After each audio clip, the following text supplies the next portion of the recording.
എങ്ങും കൂരിരുട്ട്.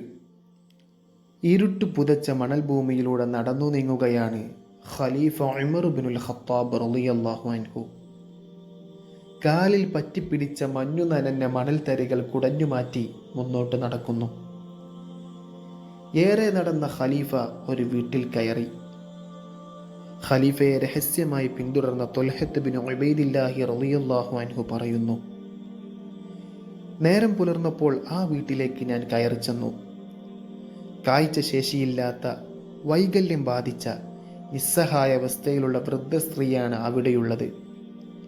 അടുത്തു ചെന്ന് ഞാൻ ചോദിച്ചു, രാത്രിയിൽ ഇവിടേക്ക് ഒരാൾ സ്ഥിരമായി വരുന്നത് കാണുന്നുണ്ട്, എന്താണു കാര്യം? അവരുടെ മറുപടി എന്നെ കരയിപ്പിച്ചു. അദ്ദേഹം ആരെന്ന് എനിക്കറിയില്ല. കുറച്ചു കാലമായി എൻ്റെ അടുക്കൽ വന്ന് എൻ്റെ പരിചരണങ്ങൾ നിർവഹിക്കുന്നു, വിസർജ്യങ്ങൾ വൃത്തിയാക്കുന്നു, ഭക്ഷണം പാകം ചെയ്തു തരുന്നു. ആ വൃദ്ധ സ്ത്രീ ഹൃദയം തുറന്നു പങ്കുവച്ചു. ഞാൻ സ്വയം പരിതപിച്ചു. ഉമർ റളിയല്ലാഹു അൻഹു എന്തൊരു മഹാത്ഭുതം!